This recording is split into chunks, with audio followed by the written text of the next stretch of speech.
చంద్రబాబు ప్రభుత్వ వ్యవహార శైలిపై సీనియర్ నాయకులు ఉండవల్లి కేవీపీ ధ్వజమెత్తారు. రాష్ట్రంలో రాస్తారోకో రైలు రోకోలు ఉన్నాయని చంద్రబాబు కొత్తగా ఫ్లైట్ రోకో ప్రవేశపెట్టారని ఉండవల్లి అన్నారు.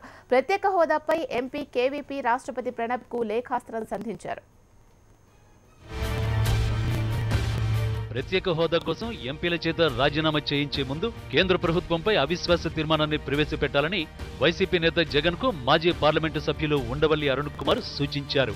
అవిశ్వాసం అంటే కేవలం ప్రభుత్వాన్ని పడగొట్టడానికి కాదని, మన సమస్యపై చర్చించేందుకు కూడా వేదిక అవుతుందని, ఇందుకు తెలుగుదేశంతో సహా అన్ని పార్టీలు మద్దతుని ఇవ్వాల్సి వస్తుందన్నారు.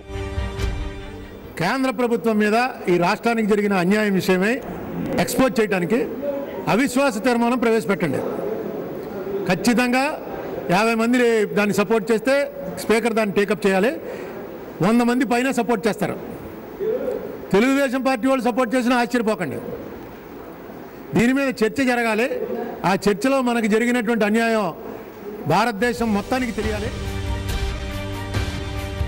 రాష్ట్రంలో ఇంతవరకు రాస్తారోకో రైలు రోకోలు చూశామని, చంద్రబాబు కొత్తగా ఫ్లైట్ రోకోలు పెట్టారని మాజీ ఎంపీ ఉండవల్లి అరుణ్ కుమార్ ఎద్దేవా చేశారు.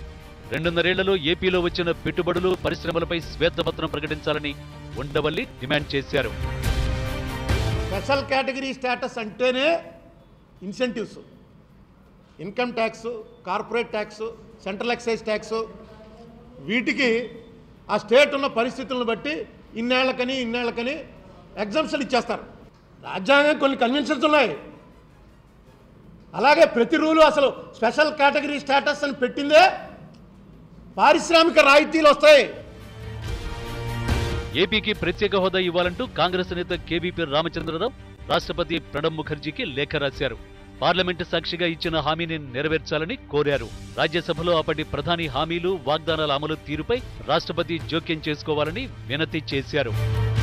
స్టేట్ రీఆర్గనైజేషన్ యాక్ట్ సందర్భంగా రాష్ట్ర విభజన ఎప్పుడైతే తప్పనిసరి అని తేలిపోయిందో, రాష్ట్ర విభజన తప్పదు అని అర్థమైందో, పోలవరం ప్రాజెక్టుని నేషనల్ ప్రాజెక్టుగా పెట్టించింది నేను సగర్వంగా గుండె మీద చేసుకొని చెప్పగలను.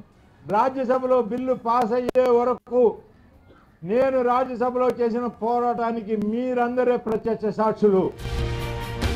ప్రత్యేక హోదాపై కేంద్రం మెడలు వంచాల్సిన రాష్ట్ర ప్రభుత్వమే ప్రజా ఆందోళనలను అణిచివేయటం సబబు కాదంటున్నారు.